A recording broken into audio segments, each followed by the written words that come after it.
I will speak loudly. Welcome, everyone. You've joined us for the 16 um, Signs of Awakening.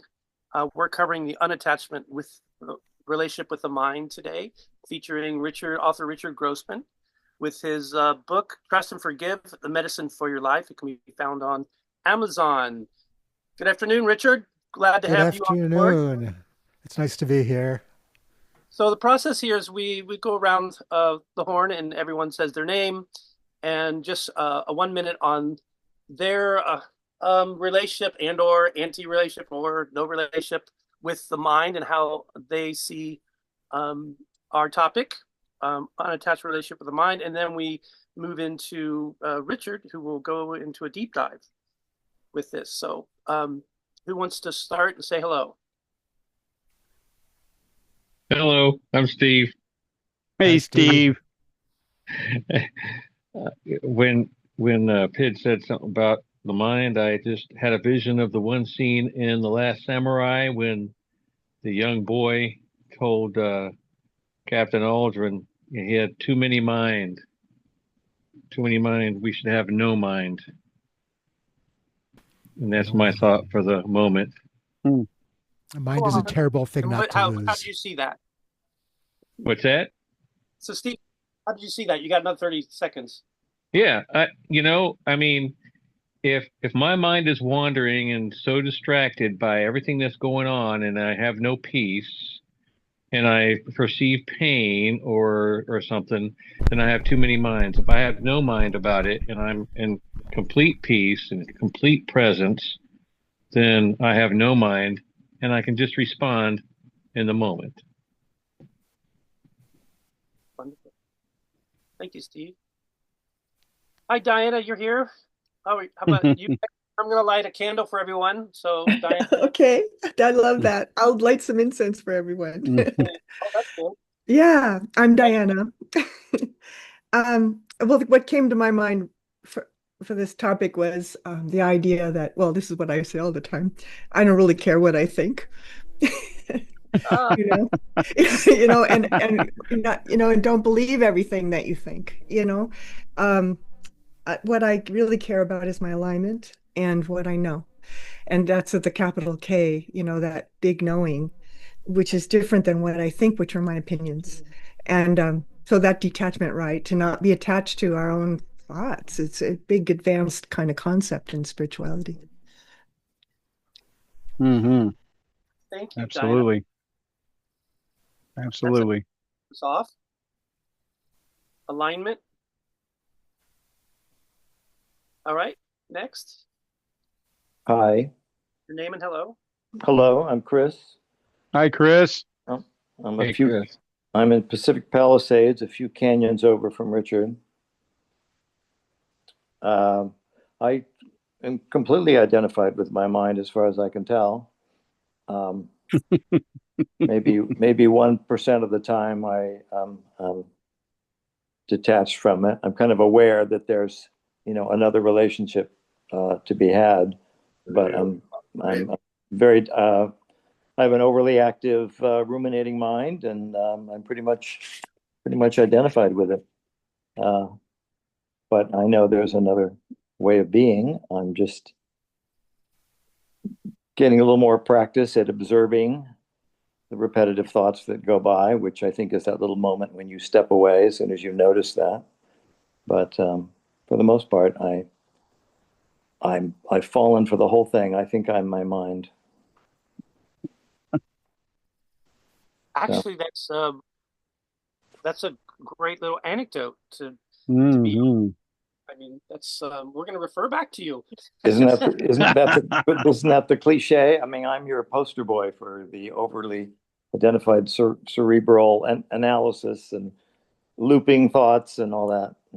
For many, they don't even know that they're attached. That's the problem. It's a program. You can't see programs. So the fact that you're aware, you're somewhat unattached already. I'm just beginning, at my senior age, a little glimpse, a little crack in the egg is beginning to happen. I'm beginning to step back. I read Eckhart Tolle, I think 20 years ago, and it all made terrific sense, but I didn't have the experience that he did. But it's that story of his, like, oh my God, you mean I'm not my mind. And that was, a tectonic shift that was the beginning of considering that. But of course, my mind works with that, right? Yeah, well, if your egg's beginning to crack, just know you're not your body either, because if you think you're the shell when it cracks, ouch. Right, Yeah. right. Yeah, no, it's painful. I can experience that. Yeah, That yeah. was one. Thank you. Thank you. Who, Yeah. I don't have. Yeah. Thank you for your transparency. Yeah. That's great. Yeah. It's true. I don't know. It makes me wonder how many of us think we're just detached from our mind, Back. and in reality we're not. Well, the word think there gives it away. Yeah, we yeah, think. exactly. Exactly. Yeah. I mean, I went through an identity crisis of sorts. I would say, with respect to because of that attachment to the mind, because there is that tendency to identify with your thoughts and everything you think, and when somebody challenges something you think about a certain thing or a belief that you have, it impacts you, it affects you because you are so attached to your thoughts as being your identity. And Totally. I think that's when the shift really happened for me, and realizing that, and I'd read Eckhart Tolle too, the now, Yeah. and the present now, or whatever. And yeah, that was definitely a transformative experience, as far as recognizing that psychological time, and the difference, and how we have a tendency to identify with our thoughts as being who we are. So Exactly. being out, and I when you're somebody that really appreciates the written word too, and language, and understanding types of things, which is something that it just got to a point where I began, I would say, to recognize that words were so inadequate to convey what I was experiencing and what I knew. And, that to me was part of that. You want to talk about a tectonic shift in consciousness, in the realization that there's no, when it comes to describing spirituality, when it comes to describing, whatever our concept of God might be, that it falls so far short of the reality. And and we can't even use that word reality, because then everybody attaches a meaning to that. But anyway, Yeah. just that unattached relationship with the mind is being letting go of what we thought our identity was. Yep. I can relate. Yep. That's why this topic interested me so much, the title. Mm. I'm going to mute myself.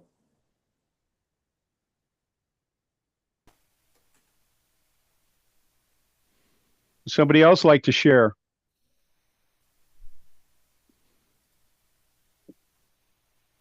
Oh, hi. My name's Maria, or Madi. I just say ditto to what everybody else has said. A little bit of all of it. I think the only time I'm unattached to my mind is when I have not all journeys through psychedelic medicine, but the bigger ones, I would say. And yeah, it'll last for that day or a few hours, and then I'm right back attached to my mind, but I'm more aware of it for sure than ever before. But I love the title. I like it. So I'm glad to be here. It's my first time. So welcome, Maria. Glad to have thank you. Mm. Thanks. Welcome, Maria. All right, Richard. Grossman, right. you have the floor. We'd like to know your thoughts about an unattached relationship with the mind. As it applies to your book, which is available on Amazon. Trust and Forgive: The Medicine of Your Life. So take it away.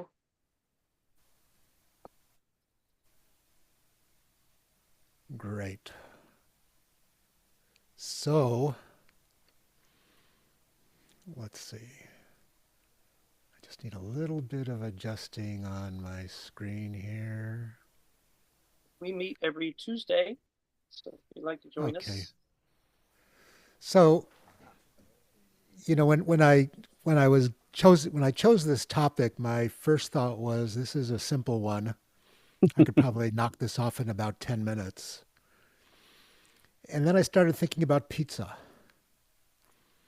Pizza is like a big topic in our ceremonies because people have been like in dieta, they've been fasting, they're super hungry. And at some point during the initial talk, somebody always mentions pizza. Usually it's me. And pizza's pretty wonderful. You know, it's a pretty wonderful food. And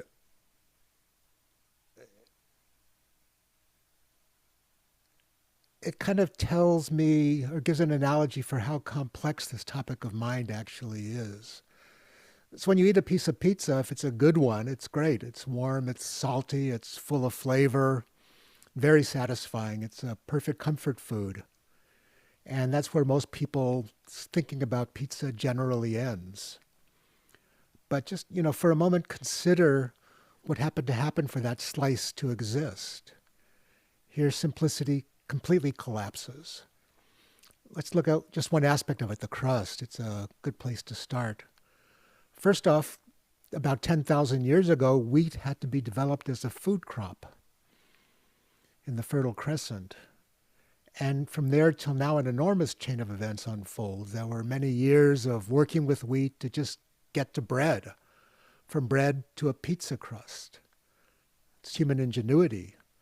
Now it takes fertilizers, pesticides, heavy machinery, fuel, harvesting, transport, milling, storage, refrigeration, labor, packing, machines, people, ovens to cook it in. And each one of those events is even more complex than I could say in just a few minutes. You have to invent the machines. You have to make the machines. You have to make all the parts for the machines. It's incredibly complex. And that's just the crust.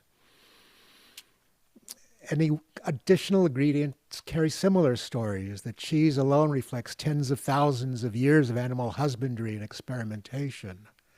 Every topping, every herb, even the salt, carries its own layered and complex story. And, you know, when we eat a piece of pizza, none of that's present. You just eat it and you enjoy it. But that entire story is still there. And the mind is like that. Hmm.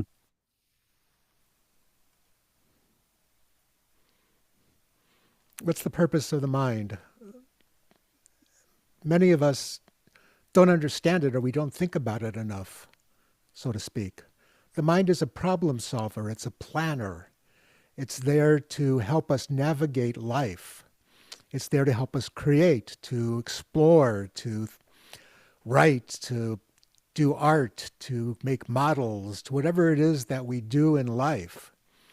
The problem becomes when the mind loses its aspect, or when our relationship to the mind loses its aspect as that of a tool and it becomes the master. And I'm going to tell you the story about that a little bit later in the talk.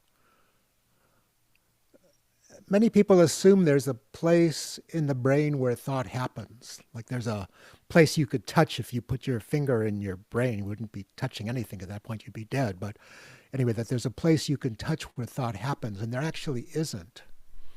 Thought doesn't occur in a single location. What we experience as thought is a transient pattern of electrical firing and chemical signaling distributed across many, many regions of the brain. For example, a single thought can involve the higher thinking cerebral cortex, language centers, visual imagery, emotion, memory, and bodily states. The heart rate influences thought. How we breathe influences thought. The signals from the gut influence our thought. Muscle tone in the body influences thought.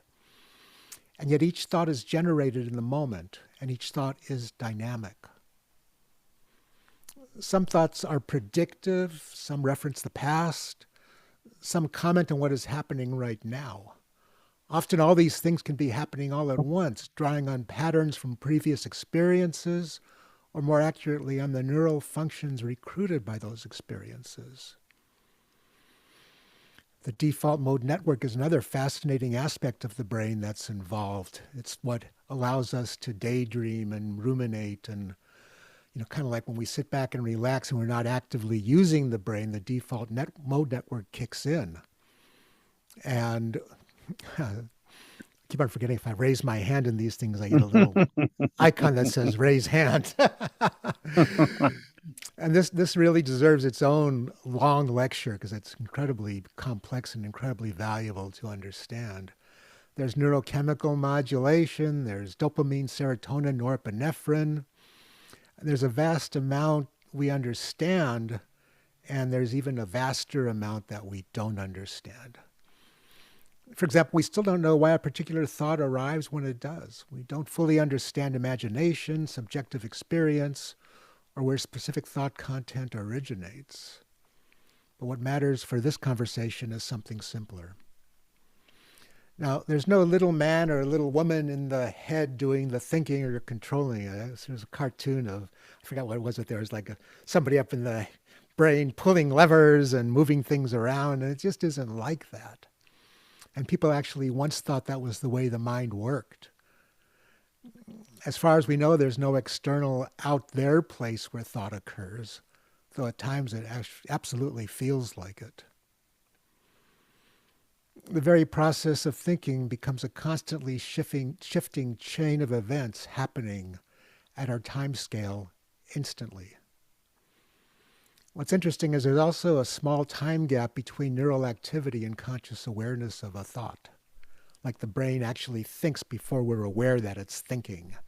And some really interesting studies have been done on this where they hooked somebody up to an electroencephalograph and had them do tasks. They didn't know what the task was, but the brain actually fired up to prepare for the task before the person even knew what it was.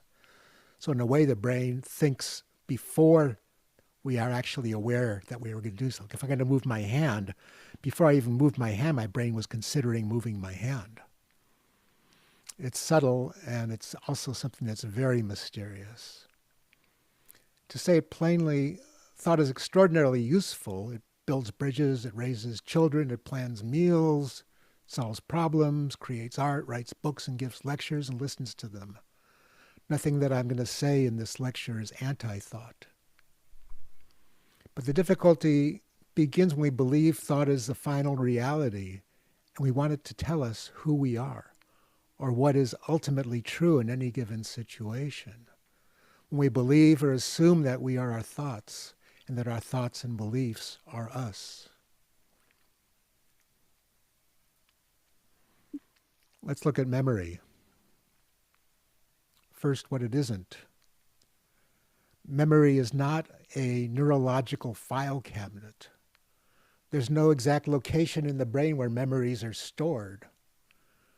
When you remember something, the brain reconstructs a past state.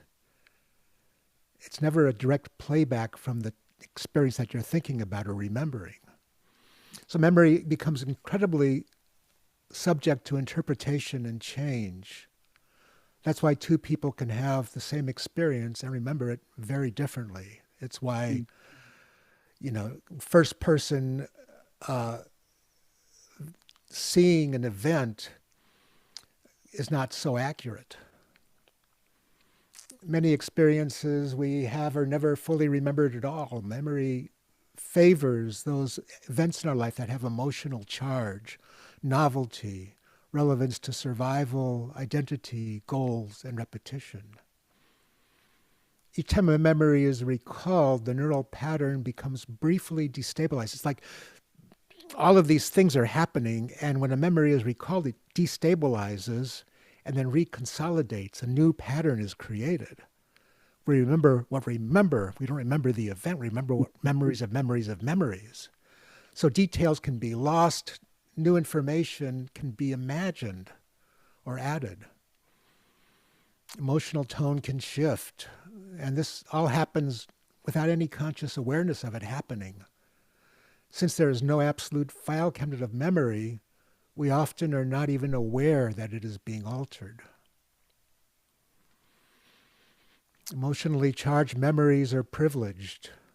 Negative memories tend to persist more easily than positive ones. And repetition strengthens these traces. It's important to know that every time you remember something, it strengthens the memory. And this makes the memories feel present even when we do want to forget them. as in trauma.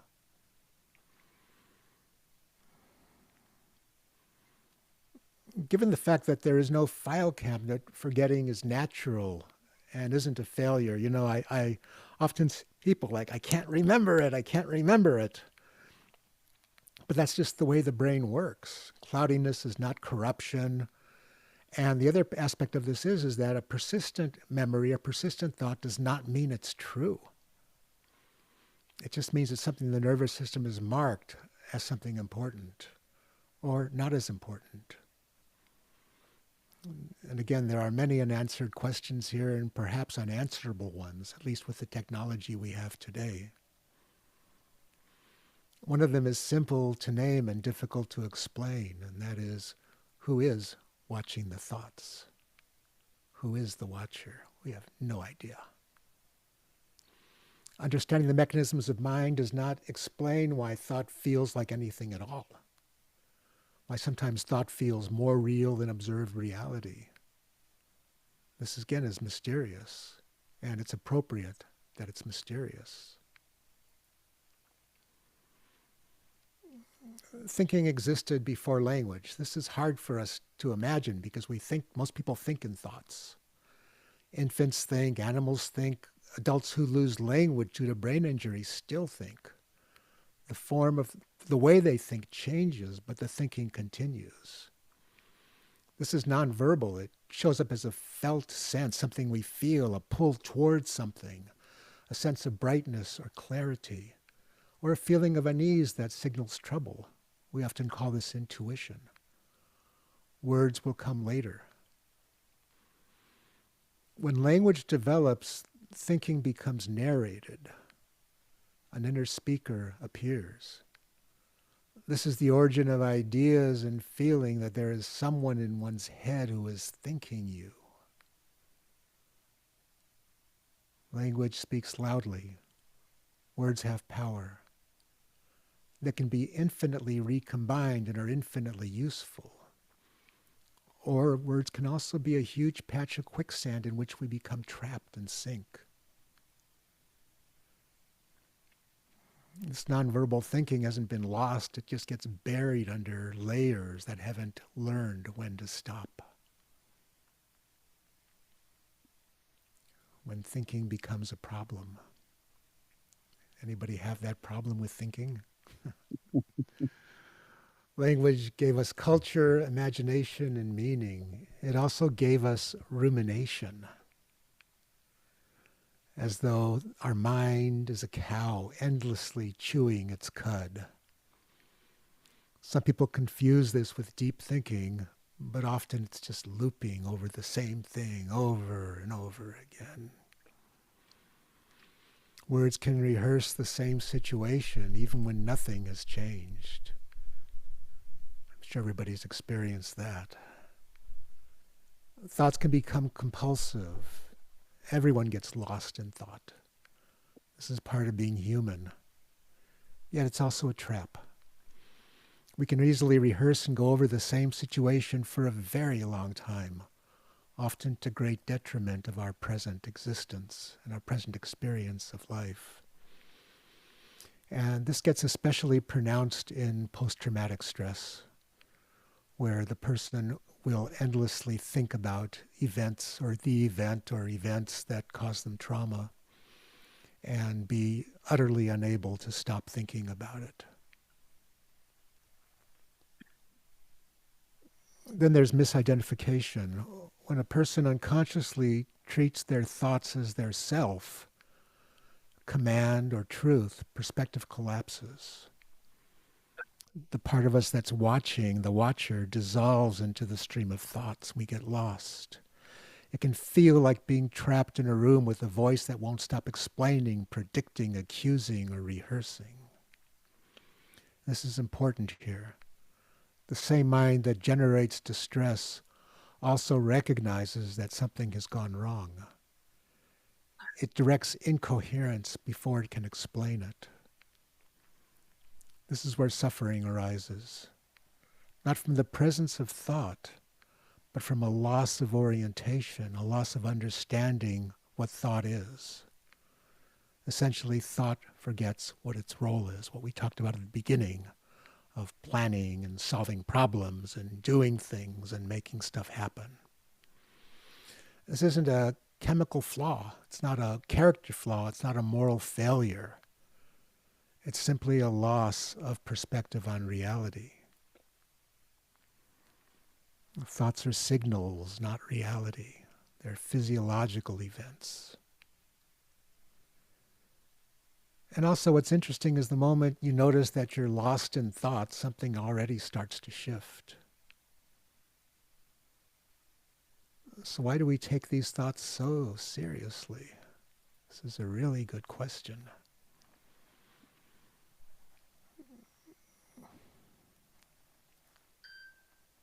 Oh, I'm lost in my numbers here. Hang on. I lost a slide. So this is like trying to control the wind. Many people respond by trying to control their thoughts. We try to power our way through the thoughts with willpower or distraction. We might use breathing techniques, mantras, meditation, even sex, drugs, and rock and roll. All of these things may have their place, but it's like trying to lift yourself up by your bootstraps. It sounds good in theory, but it's actually physically impossible. Trying to control the mind with the mind. Who's controlling whom? Who is it that wants to control? And what is it controlling? These are questions few people ask. But everybody I know has experienced this. What's interesting with try not to think a thought increases its return. This has been shown. The implications of it are underappreciated. If I try to not think something, let's say I have a repetitive thought about something that I don't like, I have to monitor myself unconsciously or consciously to see if I'm still thinking about it. Right? Am I still thinking about that? Oh, yes, I am. Each scan reinforces the neural pattern of that thought. So the signal is amplified and gets reinforced. But this isn't a flaw. It's the architecture of the brain doing exactly what it was built to do. The thoughts that are forbidden, urgent, or shameful are treated as threats. Threats are monitored. Monitoring sustains presence. Presence increases distress. Stress increases importance. And round it goes until it stops. We don't really suffer because of the thoughts. We suffer because of the relationship we have with them. This is really important. And it doesn't have to be this way. And it is possible to learn and practice a new kind of relationship with this incredible process of thinking. When the struggle with thought relaxes, when it eases up, when it's not so serious, something very ordinary returns. A peaceful way of experiencing yourself. Decisions become simpler. Action happens with less friction. But in the realm of thought, what you resist persists is utterly and totally accurate. Mm.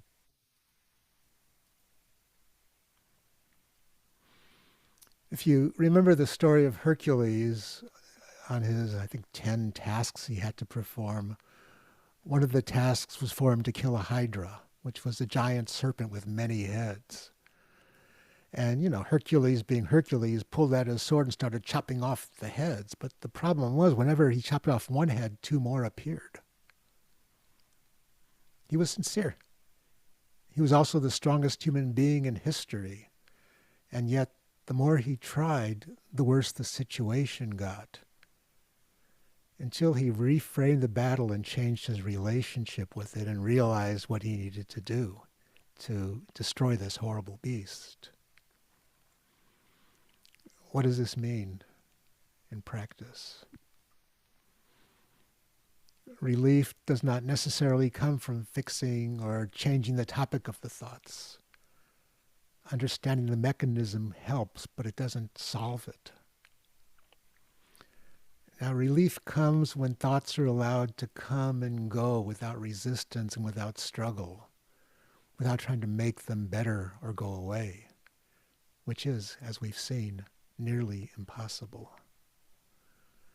I want to tell you a story that's in my book, Trust and Forgive, the Medicine of Your Life. This man was walking along a beach and he sees something glinting in the sand and he bends over and looks at what it was, and it's a little lamp, kind of crusty and barnacled and, looked like nothing, but he picked it up and started rubbing it, and of course this genie pops out. Now, the genie was an unusual genie because we all think of genies, in the Walt Disney version of here's this genie and you get 3 wishes and that's it. And of course, the first wish I would wish for would be unlimited wishes, but I don't think that's allowed. But this genie pops out and he's crusty looking. He has body covered with tattoos. He's pierced in a dozen places. He has a ring in his nose. He's carrying a long, long sword. And he looks at the guy and says, do you want to have some wishes? I said, but wait, before I tell you, there's a catch. You have to keep me busy with your wishes. The moment you stop keeping me busy, I'm going to eat you. And I'm really hungry, and not for pizza.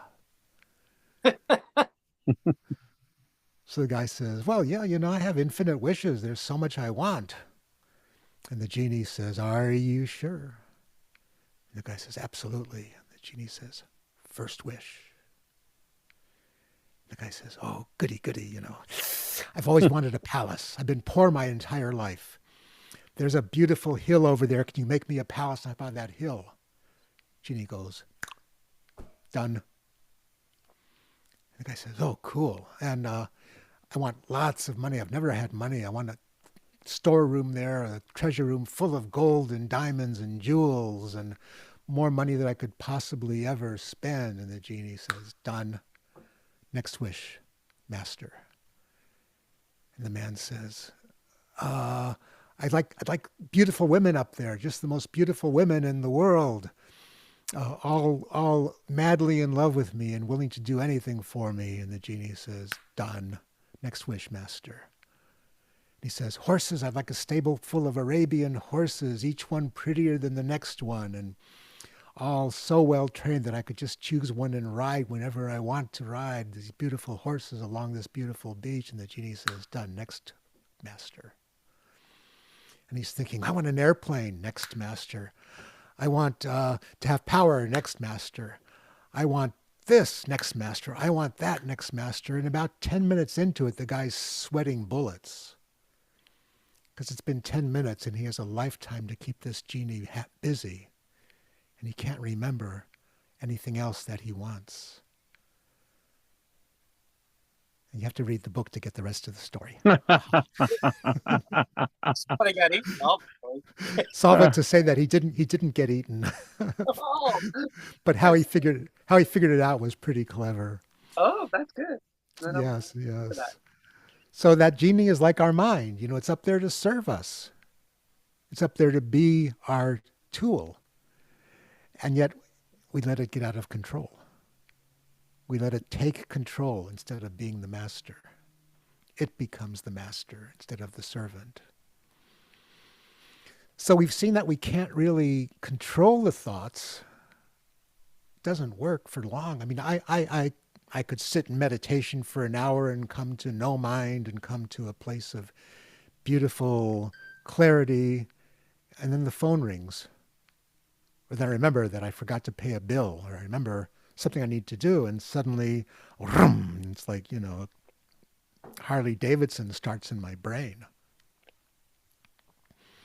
But relief comes when the thoughts are allowed to come and go without resistance and without struggle, without trying to make them better or make them go away.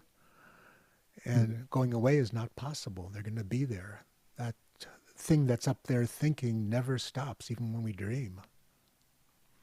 So the trick is that when resistance is absent, thoughts lose their need to repeatedly announce themselves.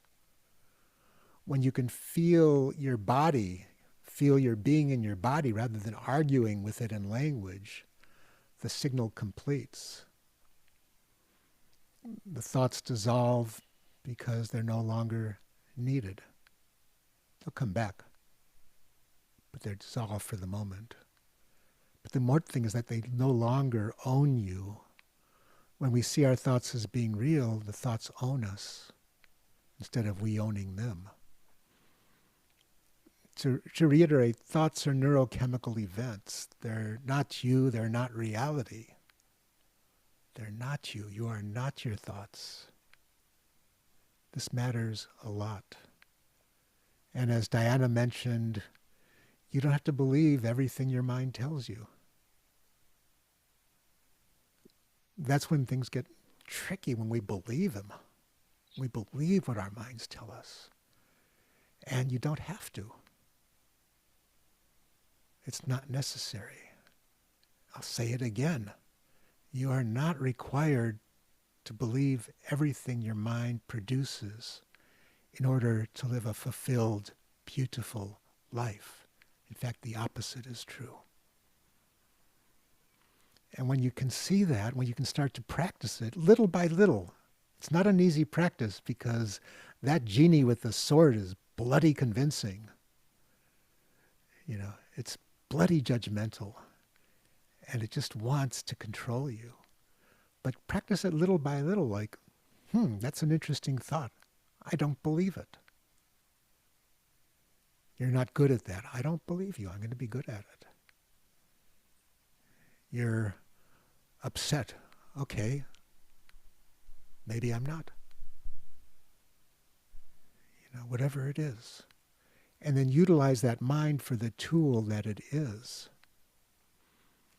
And when you can see this, even moment by moment, even briefly, there's more space and more room to live from.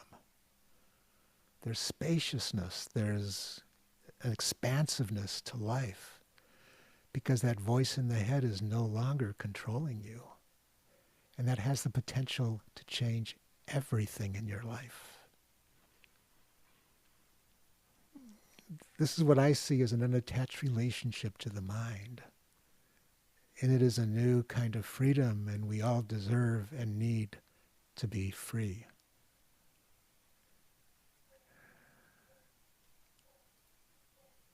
Trust and Forgive, The Medicine of Your Life is my book on Amazon, as Timothy mentioned. And that's my website if you want to connect with me.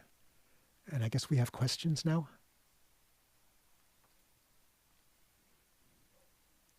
Thank you, Richard. That is very thought-provoking.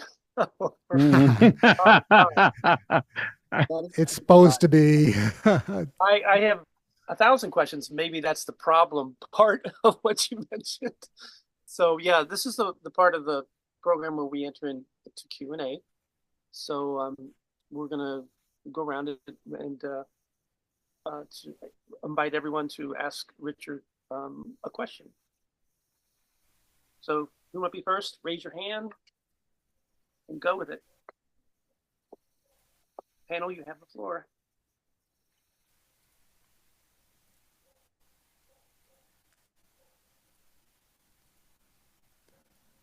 Oh, no questions? I'll go Somebody ask for me it. a question. Oh, You mentioned something that really struck a chord, and that was it's all a physiological neural event. And it's not so much the importance of the thought, but the fact that we repeat it. And that made perfect sense to me because that's what advertising does. It's about frequency and number of hits. And they know that if they run it by you enough times, the mind will incorporate it or keep it, cling to it.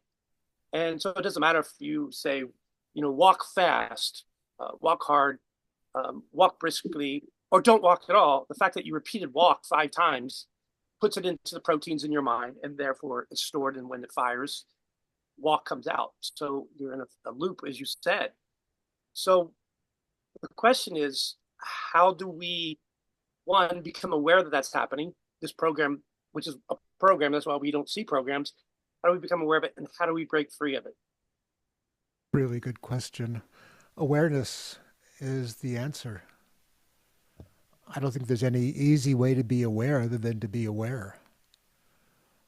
Like if I relate to my thoughts as myself, as who I am, then I'm at the effect of the thoughts. I have no space within me to be anything but that.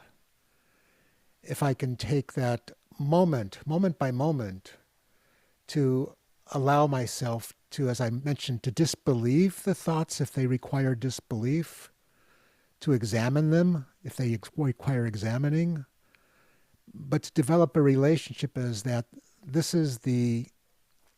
these thoughts are not who I am. If I'm being programmed, a part of me has to, in a way, choose to be programmed. There's a very subtle choice of belief. Like if somebody tells me something that's scary, I can believe them, or I can open my eyes and look. And a lot of it, we're dealing in a world where people are expert manipulators. There are people who have PhDs in this kind of stuff. There are businesses that have think tanks that look at exactly what images a person needs to see to convince them that something is real. And there's no easy answer for that I can see other than to be aware and maybe to drink lots of ayahuasca, But it's that like if I recognize that it's a thought, I have right away I have more space to say yes, I believe this, or no, I don't. All right, so that could be a modality, asking yourself a self-inquiry. Self-inquiry is definitely a part of it. Meditation is a part of it. Spending time every day to come to a place of quietness and stillness inside. It may not last, but it's like, I tell people it's like going to the gym. You don't go to the gym the first day you've ever exercised and pick up the 300-pound weights. You start off small. You start off with maybe 5-pound weights or 10-pound weights. And then with patience, you build up slowly by slowly as you get stronger, little by little as you get stronger.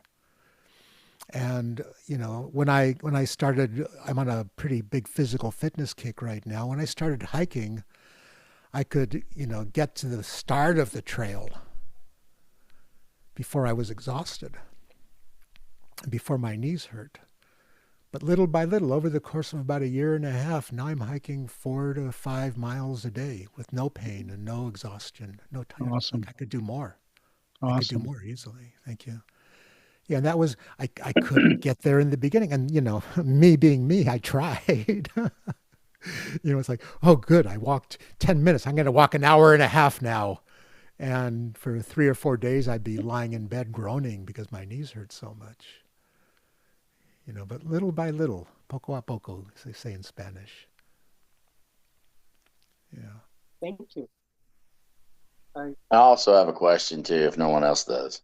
Go ahead. Even if somebody else does, you can ask it. Yeah. That's great. Yeah. All right. So, struggle, contending, wrestling, that obviously is not an uncommon phenomenon in human history, experience, that type of thing. And I've listened to a lot of stuff like Eckhart Tolle, who I like the quote he said that struggling is necessary until it isn't. That resonated. I got that. But is there a level where unattachment could potentially for an individual be a cop-out concept? In other words, kind of like this, like I think the Apostle Paul wrote these words, let every man be convinced in his own mind. So what space exists between where an individual is and being convinced in their own mind. Because to me, it seems like there's a couple of areas in my life, kind of like you were mentioning with the workout and things of that nature.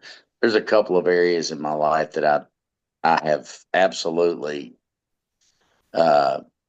just, I guess, through mental exercise, repetitiveness, there are a couple of areas where I used to struggle that I don't struggle anymore. And not that circumstances don't give me a reason to struggle.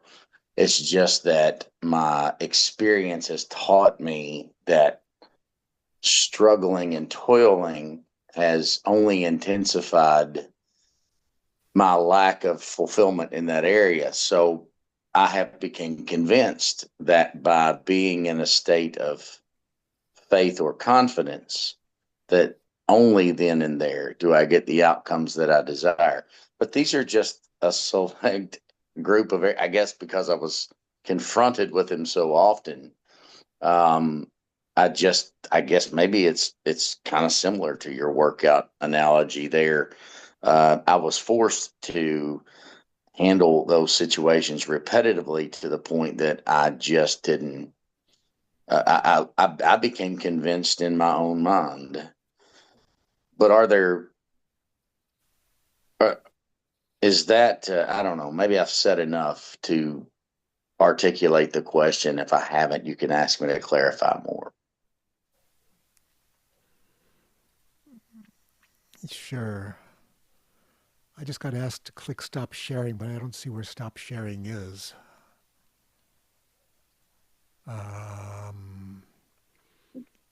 I don't have any button that says stop sharing, Timothy. I'll Should be a unshare it red, for you.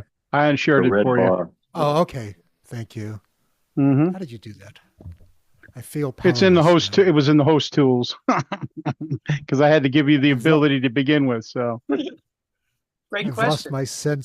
I've lost my sense of power. Oh my God. It's a great question, Paul. And can it become a cop-out? I don't think it's not denial. It's not the same thing as denialism. It's just creating a different relationship with how you think or how you observe your thoughts. If I want to learn something, I still have to put in the knocks to learn it. I still have to work really hard at learning something. And I have to put in the time too, because repetition creates mastery eventually, hopefully someday, on some things anyway. But tell me the quote again that you quoted from the Bible. Well, the Apostle Paul said, let every man be convinced in his own mind. So Yeah. it's as though there's a deep level of subconscious persuasion, right? Yeah. And that persuasion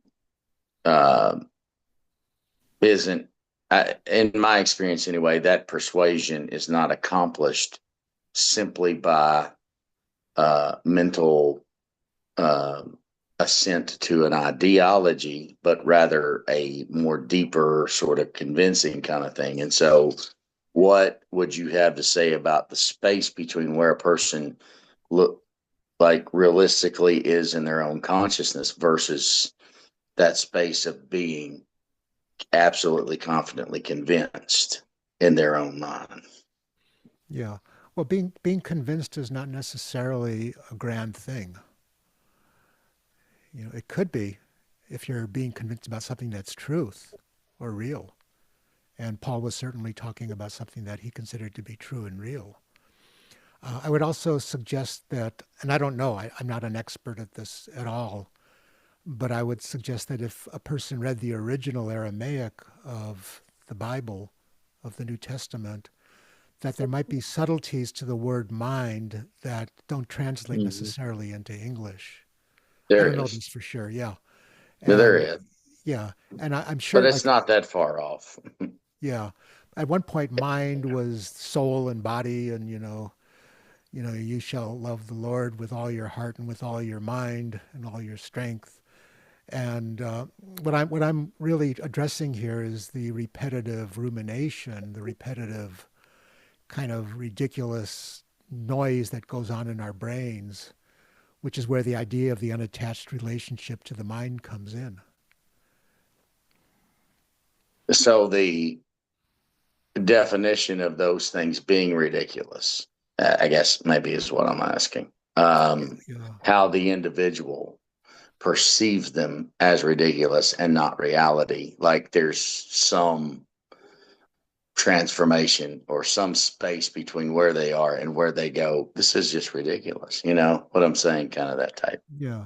Does it bring a person peace? Does it bring a person satisfaction? Does it bring a person fascination? I mean, I love to sit and think about things. And I couldn't have given this presentation unless I started thinking about the title of it, which I had no idea when I took the title what this would turn into. Mm. And I really enjoyed thinking about it. I really enjoyed that process. But when I'm sitting in meditation or when I'm talking to a friend, and what comes up is, how are you going to pay your bills this month? My God, this is like not a good month, and blah blah and blah blah and blah blah and blah blah and blah blah blah blah blah blah blah blah blah. And it's no good because you're no good because you didn't go to college enough and you didn't get a lawyer's degree. And pretty soon I've destroyed my life. Until I stop thinking about it. I've destroyed my relationship to who I really am. That's what I'm talking about. Is the place to disbelieve, to you don't like if my mind tells me these things, sure, I could have had a very different life if I'd made different decisions 20, 30, 40 years ago. But I didn't. So the compulsive rehashing of it has no function, has no purpose, and it only causes me pain. Yeah. So can I ask a quick question? I know we're getting close Sure. to the end there, Pidge.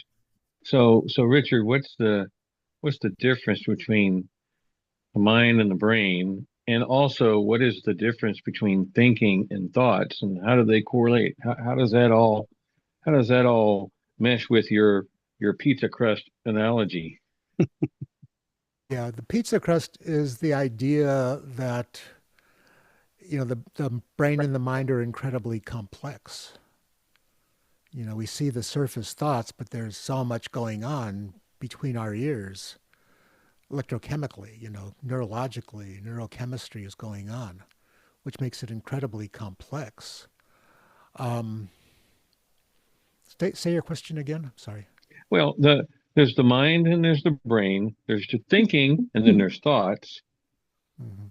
You know, I mean, I sometimes will think of Joe and all of a sudden he's calling me. And you said something earlier about the brain, I can't remember if you said the brain or mind, sometimes is already acting upon something or attaching itself to something before I even think the thought. And I know Yes. we all have experienced that. Well, there's a whole level where we are dealing in mystery. I was in a ceremony with somebody once and leading a ceremony, and this woman had not spoken with her mother in 30 years. They completely hated each other's guts. 30 years. 30 Mm. years. Mm. And during the ceremony, she totally and completely forgave her mother at the core cellular level of her gut, of her being. She forgave her mother and, puked a lot of that out. Yeah. And so ceremony ended. She picks up her phone to check if anybody called her, if there's any messages. And guess what? There was a message from her mother that she wanted to talk to her. Wow. That's How powerful. can anybody explain anything Yeah. like that? I Mm. can't. Yeah. It's like there's a certain jumping off point for me where I go, it's magic Yeah. Hey, in Right. the highest if anybody sense. has if anybody has Alexa in their house and you say something, all of a sudden, there's an ad for it. Yeah. Alexa is a youngster compared to what you're talking about because that whole concept has been around since we've been thinking thoughts. Yeah. I just There's a long So history of Richard, thoughts. Richard, let me, because I was almost completely done with what I was asking and saying and stuff. And so I'm going to wrap it up with this and then I'm done because I want to hear what you have to say about this. But as an example, so I'm a small business owner myself. And so that's been an area uh, that has presented multiple challenges. One of which, and the main of which, and it seemed to be the one that I faced the most often, was the whole financial aspect of things. And it's like, okay, I mean, some months are just booming and great and fantastic, and I've got income to spare and invest. And then some other months were not so great, and some were terrible. And so there was this, and that I know what that gut nodding experience feeling was in my being when I was in that situation where things just didn't appear like they were going to work out. And something just happened. But the best way I can explain it is that I just decided in myself, because things always did work out, and in hindsight or retrospect, I would look back and go, I was an absolute torn up mess for a number of days or maybe weeks even, but everything worked out. So I developed this belief within me, like subconsciously, very deeply. Doesn't really matter how things work or look, they're going to work.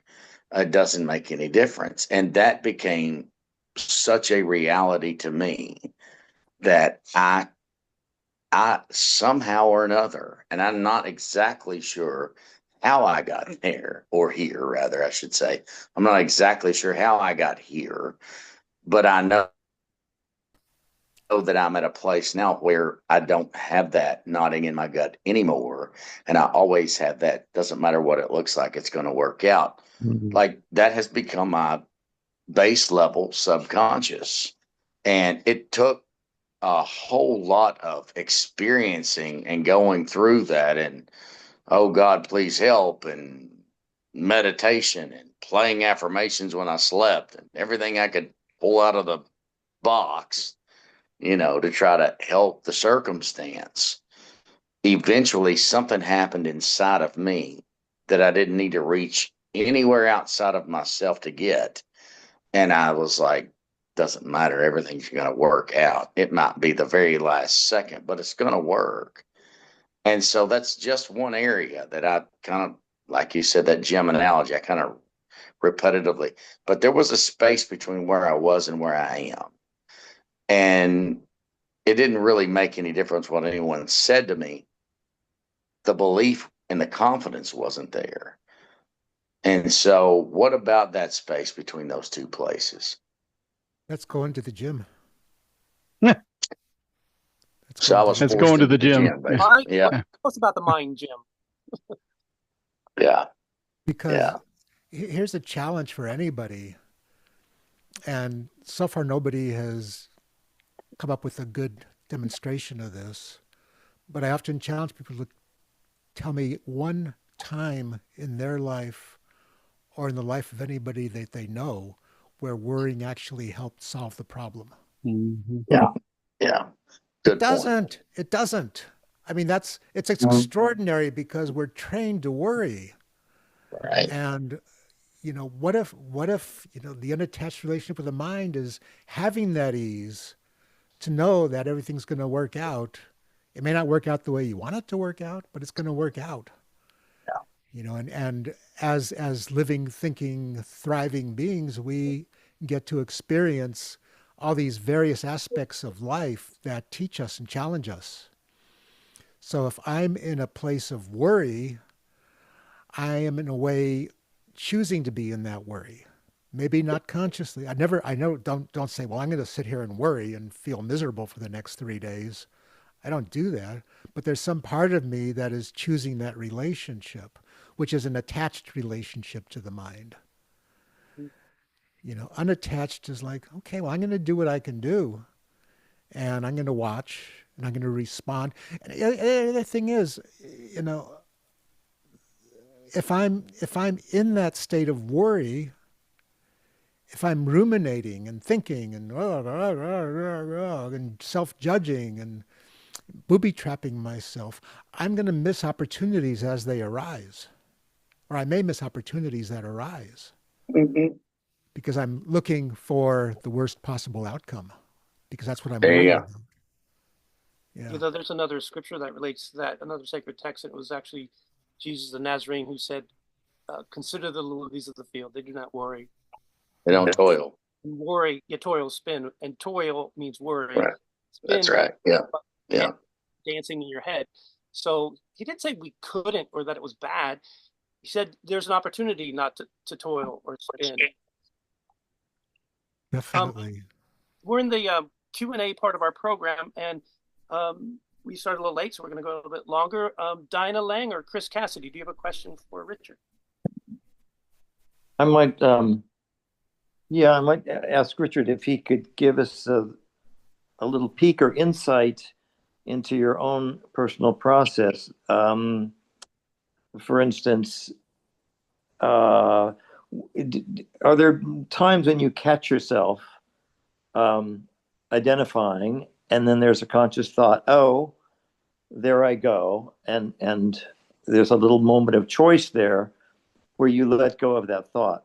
In other words, that sort of moment, I'm imagining that, but I think we all have our own version of this, where we electively notice, catch ourselves, and step back. And I just wondered if you had any a way to personally share what that experience is, or what the mechanism is, or a technique you might have when you go from unconscious, plugged in, believing you're your thoughts, and maybe it reaches a fever pitch or something, and you go, "Wow, I'm thinking." The beginning of a little gap there where you become aware of that and let go. Is there anything that you do? For instance, for me, I might try to bring my awareness to my senses, my breathing, my thoughts, the smells, the things, come to the present moment. In other words, like, "Oh, where am I? What's going on? I'm here. I was very much in my head. Let's come back into the room," or something. Is that something you can kind of relate to? I think Do you have everybody could relate to that. right, a version of that, or Yeah. a technique that works for you, or that I think we all do that. I just wondered if you had. Yeah, it's like I try to notice I notice my body somatically when I'm experiencing my body. Mm-hmm. And, I may be writing something, I may be working on something, I may be taking a hike. And, if I'm feeling discomfort in my body, especially in my gut, I know something is off. As long as it wasn't what I had for breakfast or something Right. like that, Up until that and moment, at you're that, actually not tuned into your body, right? yeah, You're yeah, kind of ignoring it because you're in your head. yeah, yeah. But then I tune in and I was like, oh, something's not right here. I might pause. It's always a good thing to pause. Hit pause on the recorder, and Right. it's like, what's going on here? Oh, I'm worrying about this or that. I'm believing something my mind is telling me. And then I just consciously sometimes just go, I don't believe that. I'm not going to believe that. Mm-hmm. And I also have to be very careful. Is it true? Right. And if Now it's that. true, then I can recognize it as being true, and then deal with it in the moment. Mm. So that's an inquiry process, isn't it? I mean, that Yeah, sounds there's like some inquiry. a four-step inquiry. Um, is Yeah, it true? Can I know that it's true? And step back. yeah. If I think to myself, self, it's been like too long since you changed the oil in your car. Make an appointment, set it up, change the oil. Mm-hmm. That's easy. self, it's been too long since you changed the oil in your car. What an idiot you are. How could you do that? Your car's going to explode. You're going to have to buy a new car. You can't afford a new car right now. What kind of car do you want? I probably want to get a Toyota because I like Toyotas, or maybe I'll get a Kia because Kias are pretty cool and they have that 100,000-mile warranty. And, suddenly I'm spinning out into this whole universe of thoughts when it could have been car needs oil changing. Okay, I'll change the oil. Get Right. another Without 20, telling a 30,000. story, you've spun off all these derivative stories, which you could fall into. They don't necessarily, none of them have to be true. Yeah. And it's the point of belief. Like, I believe my car, I got a no case, my car doesn't need to have the oil changed, but I believe my car needs oil changed. Then I just deal with it. When I start spinning out, I'm in that, the neurons are overacting, the neurons are firing. And in that whole process, I may actually forget that the car needs its oil changed. Hmm. Maybe, should I get a BMW or an Audi? Should I get and suddenly I've forgotten that I just got to like get on the phone and make an appointment to have my oil changed. That's what I need to do. That's And cool. that space where I start to spin out is the space where I feel pain. Right. And so, I mean, to me, this unattached relationship with the mind is about how to live with this incredibly powerful brain that we have, that we understand maybe a few percentage points of, but how to live with it in a way that is beneficial for me and beneficial for my brain. Because those spinning thoughts, that self-judgment, causes disease, causes illness. It causes relationships to crumble. I mean, how many people have been in a relationship and your mind tells you something about the person you're in the relationship you're with, and all of a sudden you're creating this entire like massive storyline about, whatever it is that people's storylines go around relationships. It gets pretty vast. And, and in that moment, the relationship is being destroyed because you're imagining what you don't have actual factual basis to believe in. I want to believe in what's real. I don't want to believe in what the machinations of my mind are trying to convince me is real. And I've looked at this a lot, and a goodly strong percentage of the time when my mind is making up these stories, they're not true. Mm-hmm. And believe me, I can make up bulletproof stories. I'm a storyteller. I'm a writer. Right. I can make Very up bulletproof stories. Very persuasive stories that you can fully believe, but are they true? Yeah. I mean, that person doesn't like me. Why don't they like me? Oh, it's true to you if you believe it, right? Yeah. But it's even if I believe it and it's true to me, it still is not true in fact. Right. And I'm still being a slave to something that doesn't care about me because it's running its own program. Okay. I've got a question for you, Richard, related to your book, because the title is Trust and Forgive: The Medicine of Your Life, and I'd kind of like to circle back and just kind of how that trust and forgive relationship with your attachment to your thoughts, if you can, because you'd indicated when I heard you indicate that that your thoughts can cause you to be sick. It can cause issues because you're so preoccupied with thought that it winds up becoming a problem, and perhaps a problem that needs to be healed. So with that in mind, in relationship to that trust and forgive aspect of the medicine of your life, I just kind of like to hear a little bit about how you would apply trust and forgiveness in that unattached relationship with your mind. Good question. Trust, I mean, you have to read the book because it's a vast book. It's a lot of stuff in there. Mm-hmm. And it takes a lot to get to the point of trust and forgive, although I deal with where it came from in the beginning of the book, and that's another whole story that I won't get into now because we're running out of time. But, the idea that if I am living in a state where I'm trusting my life, where I'm trusting life itself. And forgiveness, one of the ways I like to explain forgiveness is giving up all hope for a different past. So if I'm holding on to an event from my past and ruminating on it, or it comes back over and over again. And here's another little gold nugget for people. How do I know that I have not healed something or forgiven something? Because I think about it.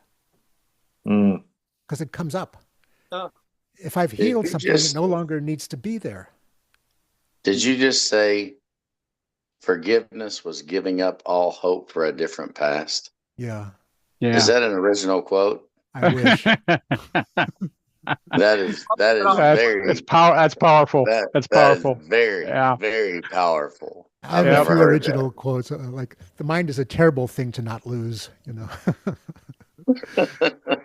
But giving up. Say that again.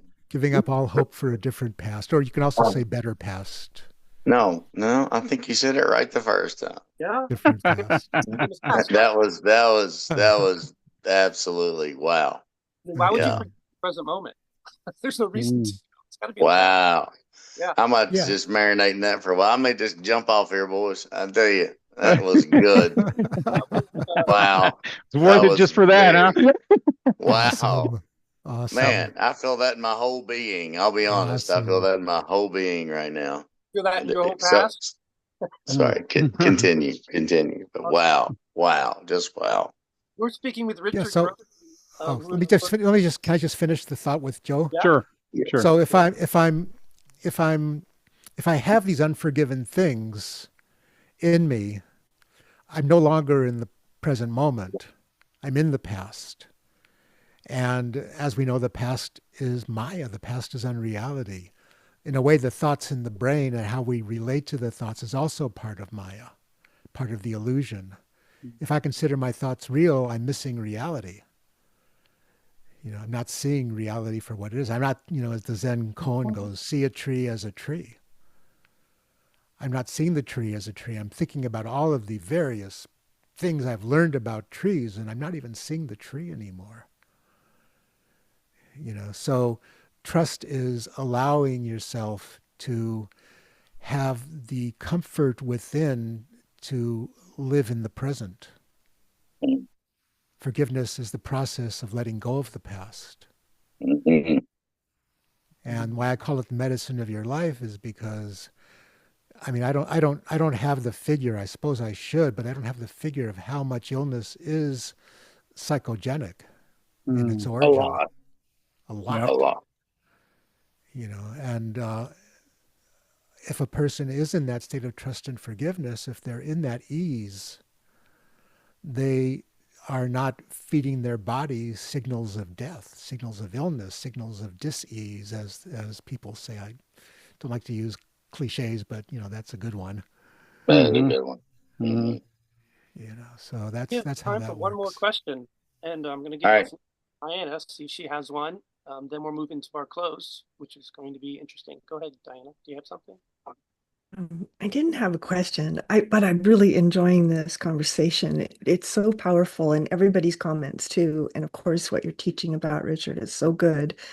It's that space between the thoughts is where the action is, at least in my experience. And just and being able to just touch it for a moment changes everything. If we can trust that and be present enough to do that, to see the tree as a tree, right? And so like cultivating that spaciousness of the presence. So I don't know. It's beautiful, everything. I loved this conversation. Thank you. Thank you. Yeah, it also gives us the space to discover more and more of who we really are. Yeah. And if there's any purpose of life, that's what it is, as far as I can see. Yes. My last little insert here is, so do we aspire to or hope for a place in our existence where our mind actually matches our divinity in the sense that we're aligned completely? Or is that the thing that we're always going to be wrestling with? Yes. Well, that thing is infinite. It would, I guess, a struggle would. You want to address that more, or do we want to leave it at a yes, Richard? It's. I think one of the innate parts of human nature that many people cover up is that desire for transcendence, is that desire for knowing the self. Yeah. Know thyself, said Socrates or Plato. I don't remember. Anyway, one of them is know thyself, and that's the most important thing I think a human being can do, is to know what we are beyond thought and before thought and after thought, to know what we are in our heart, to know what we are in our soul, to evolve, and we are evolving creatures, to evolve more and more into beings that are aware of the divinity that exists in every moment and every breath that we take. All the great teachers talked about this in one way or another. Some of them we've forgotten, some of them we've misinterpreted, but they were all like, well, peace is inside, peace is within. Peace that passeth all understanding, the peace that passes understanding. Mm-hmm. That's the goal. And the other part of it is that, going into a whole nother topic, but we like the term realized, and we like the term enlightened, and we like the term fully realized. We like these terms, and we place them on other people as though there's something extraordinarily special. But I would say this is a good tidbit, is change enlightened to enlightening. That makes it a process. That makes it something that's happening with every breath. I don't need to arrive at a place because, as people have said, the journey is where you are. Mm-hmm. It is in this moment. It's not in the past. It's not in the future. I don't need to do anything in my life other than, planning and stuff. But on the big picture, I don't need to do anything in my life other than be in the present moment. That's where my heart needs to be. And that's the place where there's freedom. And that's a journey, the saints have said it has no beginning and it has no end. If divinity, God, whatever you want to call it, is infinite, there's no place where it's as good as it gets. There's always room for better. There's always room for more. There's always room for, if I'm taking a fully conscious breath, I can make the next one even more fully conscious because consciousness is limitless. I don't have to be content with this is as good as it gets. I'm never going to get any better. My life is over. What a horrible idea. But wherever a person is in life, there's always room and space for that process of growing deeper and deeper into the present moment, deeper and deeper into the heart, deeper and deeper into that thing inside somewhere around here that we call love. That has no limitation. If God is love, love is God. If God is love and God is infinite, then love is infinite. If God is beyond time and space, then we're beyond time and space. Yes. We just don't get it. We don't see it. Yeah. That's the purpose of life, is to come more and more into that little by little and, enjoy the exact moment of now. Because it's not going to happen in the future. It's going to happen now. So the more the future never shows up as the future, right? Bring it in, bring into this timeline so that we're not worrying about the future and not guilting or obsessed with the things that we did or didn't do in the past. A breath can feel so wonderful. And the next breath can feel so wonderful. Well, now that's it. Program, we go to a little bit deeper. We got a few minutes left. We are speaking with Richard Grossman, if you've joined us, and he is speaking on the relationship with unattached relationship with the mind, and it's been a wonderful hour and so many nuggets and so many gems.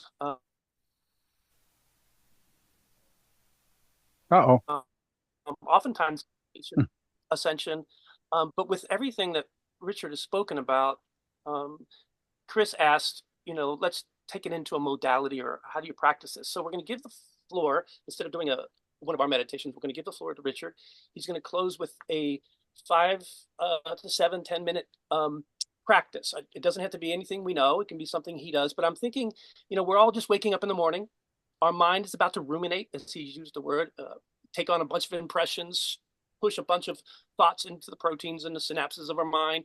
And we're going to ask Richard to take us on the next journey as to what he does in terms of practice and modality. I'm not going to say to prevent or to train or do anything with the mind, but what he does in the morning to get ready for his reality of the day, whatever the reality that might be. What's your practice in the morning? I'm going to make this very brief because I have another class in exactly 5 minutes. And so does Diana. Okay. So, close your eyes. Notice what words are in your head. Mm. And notice that you don't have to believe them.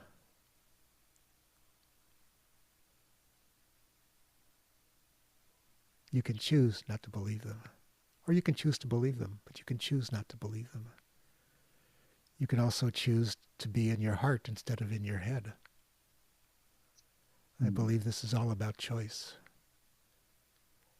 And so as you take a deep, slow breath, allow those thoughts to be there. But pay attention to your breath. We control where we focus. It may be the only thing we can really control. And in that, allow the moment to become what's real for you. In that,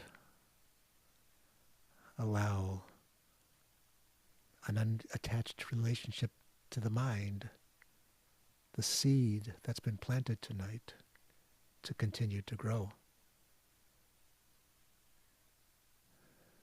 And it grows with each breath. It grows with each choice. You don't have to be good at it. You don't have to be perfect at it. You can just practice it. And I won't say practice makes perfect, because practice necessarily makes perfect, but it makes better. So each time a person chooses, you can choose to not believe the thoughts in the head, the needless thoughts in the head, and focus in on the heart. You become just a little bit better at it. And a little bit better at that means a little bit better at being who you really are. Because who you really are is that beauty and force and power and love that is in the breath.